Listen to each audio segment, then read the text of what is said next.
Hi అందరికీ. ఇప్పుడైతే నేను టకా రెడీ అవుతున్నా. టైం అవుతుంది. ఎక్కడికి వెళ్తున్నా అంటే నాకు ఎగ్జామ్ ఉంది టుడే. అయితే ఎర్లీ మార్నింగ్ ఈ వీడియో ఎన్ని గంటలకంటే 3:30కి ఈ వీడియో తీసింది. ఎర్లీ మార్నింగ్ 3:30కి లేచిన, తొందర స్నానం చేసిన, రెడీ అవుతున్నా. అప్పటికే మా ఫ్రెండ్స్ బస్ స్టాండ్కి వచ్చిరంట, ఫోన్ చేసిర్రు. ఎర్లీగా లేచినా లేట్ అయితేనే ఉంటుంది. ఒక తిడుతుండు మా ఆయన, ఇంకా ఎంతసేపు చదువుతావు అనేసి. తొందర చేస్తూనే ఉన్నా అప్పటికే. అయినా కానీ కాదు, ఇంకా అసలు చాలా ఫాస్ట్గా రెడీ అవుతాను నేనైతే మాత్రం. ఎగ్జామ్కి అయితే అన్ని నైటే చదువుకొని పెట్టుకున్నా. ఫస్ట్ అయితే ఎగ్జామ్కి కావాల్సిన హాల్ టికెట్, పెన్స్ ఇవన్నీ నైటే సెట్ చేసుకున్నా కాబట్టి నాకు కొంచెం టెన్షన్ లేదు. మిగతా నేను ఎట్లున్నా సరే సరిపోతుంది. ఫస్ట్ ఎగ్జామ్కి కావాల్సిన అన్నీ అయితే ప్రిపేర్ చేసుకున్నా.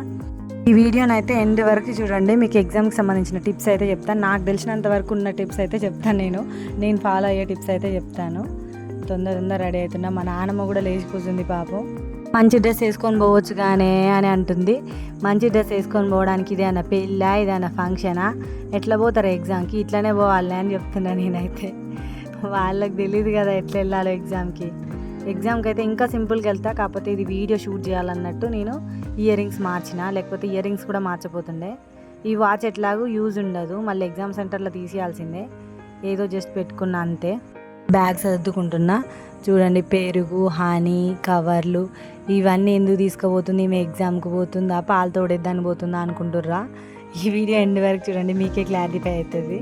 స్కార్ఫ్ తీసుకున్నా, ప్రతి ఒక్కటి పెట్టేసుకున్నా. ఆల్రెడీ పెన్స్, హాల్ టికెట్స్ అయితే ఆల్రెడీ నేను ఎస్టర్డేనే చదువుకొని పెట్టుకున్నాను.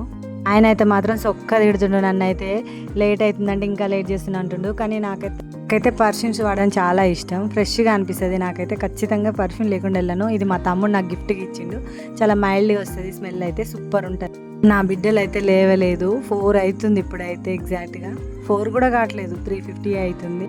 పిల్లల్ని నిద్రపోయినప్పుడు అసలు ముద్దాడొద్దు అంటారు కదా, కానీ నాకు నిద్రపోయినప్పుడే చాలా ముద్దు వస్తారు. నేను చిన్నప్పటి నుంచి కూడా నిద్రపోయినప్పుడే బాగా ముద్దు పెడతా వాళ్ళకి. అసలు ఎందుకు అట్లా ముద్దు పెట్టద్దు అంటారు, దానికి ఎంత రీజన్ ఎవరికైనా తెలిస్తే కామెంట్ చేయండి. నాకైతే తెలీదు. ముద్దు పెట్టొద్దని అయితే చెప్తారు ఎవరైనా, కానీ దానికి రీజన్ అయితే ఎందుకో చెప్పారు. చెప్పులు వేసుకొని రాపో అని తిడుతున్నాడు ఉరుకు. మా ఆయన బండి స్పీడ్ 40 కూడా దాటదు. ఇవాళ మాత్రం నా కోసం 80 మీద వచ్చిండు. తొందర బస్ స్టాప్కి అయితే వచ్చిన. ఒక బస్సు అయితే రెడీగా ఉంది, 4:30 అవుతుంది. ఈ బస్సు స్టార్ట్ అవుతుందంట. మా అలాగే టెట్ రాసే వాళ్ళు చాలామందే ఉన్నారు. మేమైతే ఇక బస్సు ఎక్కుతున్నాం. ఎగ్జామ్ రాసి ఎగ్జామ్ అంటే భయం లేకుండా పోయింది. ఇగో తెల్లానైతే తెల్లారింది, 6:30 అవుతుంది అనుకుంటా మేబీ. బాగుంది, వెదర్ అయితే సూపర్ ఉంది. ఇంకా సన్ అయితే ఇంకా రాలేదు. మాకైతే ఫుల్ అనిపించింది. మార్నింగ్ పోయేటప్పుడు అయితే మస్తు హ్యాపీగా అనిపించింది. జర్నీ మాత్రం ఫుల్ ఎంజాయ్ చేస్తూ పోయినాం మేమైతే. మా ఫ్రెండ్ నేను. రెండో టోల్ ప్లాజా కూడా దాటేసినాం. ఇప్పుడు అంట టోల్ ప్లాజా దగ్గర బైక్లకు కూడా టోల్ ఫీ కట్టాలంట. అది వస్తే మాత్రం చాలామంది గొడవలే చేస్తారు నాకు తెలిసినంత వరకు అయితే. ఇప్పటివరకు టోల్ ఫీ బైక్లకు అయితే లేదు, ఇక ముందైతే వస్తుందంట. మరి అసలు మేమైతే వీడియో తీస్తున్నాం కానీ మమ్మల్ని మాత్రం కండక్టర్ బస్సు ఎక్కిన దగ్గర నుంచి మమ్మల్ని అబ్జర్వ్ చేస్తుంది. ఇప్పుడే ఆ ఫోన్ ఒత్తుకుంటుంది. అయినా కానీ మేమైతే కొంచెం కూడా రియాక్ట్ కాలేదు. మేము మాత్రం మా వీడియోస్ మేమే చేసుకుంటున్నాం. ఆమె ఫోన్ ఒత్తుకుంటుంది. భవానీ మాత్రం తగ్గేదే లేదు. దగ్గరకు వస్తుంది, చూడు భవానీ ఎక్కడ దాకా వచ్చిందో చూడు అని చెప్తున్నా నేనైతే. మస్తు అనిపించింది. విండో సీట్ అంటే చాలా మందికి ఇష్టం కదా, నాకైతే విండో సీటే ఇష్టం. దగ్గరకు వచ్చినాం. హయత్ నగర్లో దిగాలి. మేమైతే దిగేసినాం. మా ఫ్రెండ్ ఆటో బుక్ చేస్తా అన్నది. ఒక ఆటో అడిగితే చాలా కాస్ట్ చెప్పిండు. ఊబర్లో బుక్ చేస్తే 130 రూపీస్ పడింది. ముగ్గురికి కలిపి 130 రూపీస్ పడింది.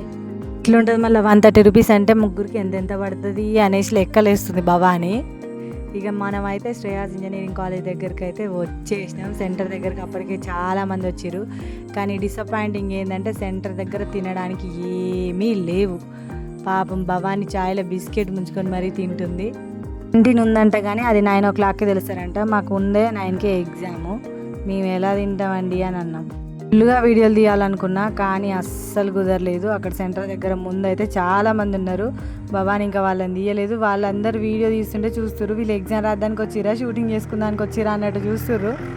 ఇవి తీసుకెళ్ళడం ఎంత సేఫ్ అయిందో ఇప్పుడు భవానీకి అర్థమైంది. నేను పెరుగులో చక్కెర తీసుకొని పోయినా. టేస్ట్ అయితే సూపర్ అయింది. బస్సులో అటు ఇటు కదిలి మిక్స్ అయిపోయింది. మొత్తం చక్కెర కరిగిపోయింది. టేస్ట్ అయితే సూపర్ ఉంది. పెరుగులో చక్కెర వేసుకొని తినడం అంటే చాలా ఇష్టం. మళ్ళీ తాగుతున్నా. పాపం భవానీ కొంచెం ఉంచుదాం అనుకున్నా, కానీ మళ్ళీ తాగిన. భవానీ అంట ఇప్పట్లో ఎప్పుడు తినలేదంట పెరుగులో చక్కెర వేసుకొని. టేస్ట్ మాత్రం సూపర్ ఉంది అని చెప్పింది. బాగుందండి, తనకంట బాగా నచ్చిందంట. ఇలా టిఫిన్ సెంటర్ ఉండదని తెలిస్తే చాలా పెరిగే తీసుకొని వెళ్దాను. ఇంకో హనీ బాటిల్ కూడా తీసుకెళ్ళినా కదా, హనీ కూడా తాగేసిన. హనీ కూడా కావాలన్నది. హనీ కూడా కొంచెమే ఇచ్చిన, కానీ భవానీ అడ్జస్ట్ అయింది. Thank you Bhavani. ఎగ్జామ్ రాసి మళ్ళీ ఎమ్మటే రిటర్న్ కూడా అయినాం ఎల్బీ నగర్కి. ఎగ్జామ్ ఏమో కానీ ఫుల్ ఆకలి అవుతుంది. మార్నింగ్ నుంచి ఏం తినలేదు కదా, ఫుల్ ఆకలి అవుతుంది. ఎల్బీ నగర్లో దిగంగానే తినాలనేసి అనుకున్నాము. ఇక ఎగ్జామ్ రాసి వచ్చినాం కదా, నువ్వేలా రాసినావు ఈ క్వశ్చన్సే ఇదే మాట్లాడుకుండడమే సరిపోతుంది. ఇక ఎల్బీ నగర్ చౌరస్తా వరకే డ్రాప్ చేస్తారంట. ఇక దించేసిండు. మేము అక్కడి నుంచి సూర్యాపేట బస్ ఆగేదాకా నడుచుకుంటూ పోతున్నాం. ఫస్ట్ అయితే ఫుల్ ఆకలి అవుతుంది. రెస్టారెంట్ దోలాడుకుంటూ పోతున్నాం మేము. భవానీ అయితే మాట్లాడలేకపోతుంది ఆకలికి. ఇక్కడ ఒక హోటల్ సితారా అని కనిపించింది. అందులో పోయి చూస్తే రేట్ వాచిపోయింది. భవానీ చూసుకో వీర లెవెల్లో పోతుంది. ఇంకా వేరే హోటల్ ఉంది, ఇక్కడ పర్లేదు. ఇక రేట్ అయితే రీజనబుల్గా అనిపించింది. సింగిల్ ప్లేట్ 150 అంట. తెలియక 3 సింగిల్స్ ఆర్డర్ చేసినాము. మేము ఏదో పెద్ద వీర లెవెల్లో తింటాం అనుకున్నాం, కానీ తర్వాత తెలిసింది. అది వచ్చిన తర్వాత ఫస్ట్ హ్యాండ్ వాష్ చేసుకొచ్చుకుందాన్ని పోతున్నా. నేనైతే చేసుకొని వచ్చిన. బిర్యానీ అయితే వచ్చింది. అది చూసినాక కడుపు నిండింది. ఒక్కలం కూడా ఫుల్ ప్లేట్ మొత్తం తినలేకపోయినాం. అంతా హాఫే తిన్నాం ముగ్గురం కూడా. మళ్ళీ ఆ హాఫ్స్ అన్నీ ఏం చేసినాం అంటే పార్సిల్ కట్టించినాం. బాగానే పార్సిల్ కట్టిస్తా అన్నారు వాళ్ళు. పార్సిల్ కట్టించినాం, కానీ ఎంతైనా ఒక సింగిల్ కూడా తినలేకపోయినాం. అమ్మాయిలు అంటే గట్లుంటుంది. మళ్ళీ దబ్బా తినేసి పోవాలి. మళ్ళీ బస్సు మిస్ అవుతుందేమో అని ఆల్రెడీ నిశిత అంటనే ఉంది. తొందర తినేసి మళ్ళీ ఎల్బీ నగర్కి ముందుకు పోయి నడుచుకుంటూ పోయి ఎక్కాలి కాబట్టి ఇంకా కొంచెం దూరం పోవాలి. వెళ్ళేసి అంత వదిలిపెట్టినాం. ఇక లాస్ట్కి సోంపు తినేసినాం. ఇక భవానీ పోతూనే ఉంది, పార్సిల్ తీసుకొని పోతూనే ఉంది. ఎంతైనా ఫ్రెండ్స్ కూడా మనకు తగ్గట్టు దొరికితే చాలా హ్యాపీగా అనిపిస్తుంది. నాకైతే కొంతమంది బెస్ట్ ఫ్రెండ్స్ ఉన్నారు, ఇలా భవానీ కూడా ఒకటి. ఇక రామోజీ ఫిలిం సిటీ అయితే దాటినాం. బాయ్ హైదరాబాద్. మళ్ళీ ఎప్పుడు కలుస్తానో ఏమో. అప్పటి వరకు మీరైతే ఛానల్ని సబ్స్క్రైబ్ చేయండి. మర్చిపోయిన ఎగ్జామ్కి టిప్స్ చెప్తా అన్నా కదా, పక్కా చెప్తా. అందరు ఎగ్జామ్కి ఫుల్గా తినిపోమని చెప్తారు కదా, కానీ అస్సలు అట్లా తినిపోవద్దు. ఎగ్జామ్కి అంత ఫుల్గా ఎప్పుడు తినిపోవద్దు. పెరుగులో చక్కెర వేసుకొని తినడం వల్ల కడుపులో తేలిగ్గా అనిపిస్తుంది, తొందరగా డైజెస్ట్ అవుతుంది. మనకి ఎమ్మటే డైజెషన్ అయ్యేటట్టు ఉండాలి. హనీ మాత్రం ఎట్లా హెల్ప్ చేస్తుంది అంటే చాలా ఎక్కువసేపు ఎనర్జీగా ఉండడానికి చేస్తుంది. ఎగ్జామ్కి పోయేటప్పుడు అయితే ఫస్ట్ అసలు టెన్షన్ పడొద్దు, భయపడొద్దు. ఫ్రీగా ఉంచుకోవాలి మైండ్ని. ఎంత హ్యాపీగా ఉంటే అంత హ్యాపీగా ఆన్సర్స్ రాయగలుగుతాం. ఓకే అండి, మరి నాకు తెలిసిన అయితే నేను చెప్పిన. బాయ్.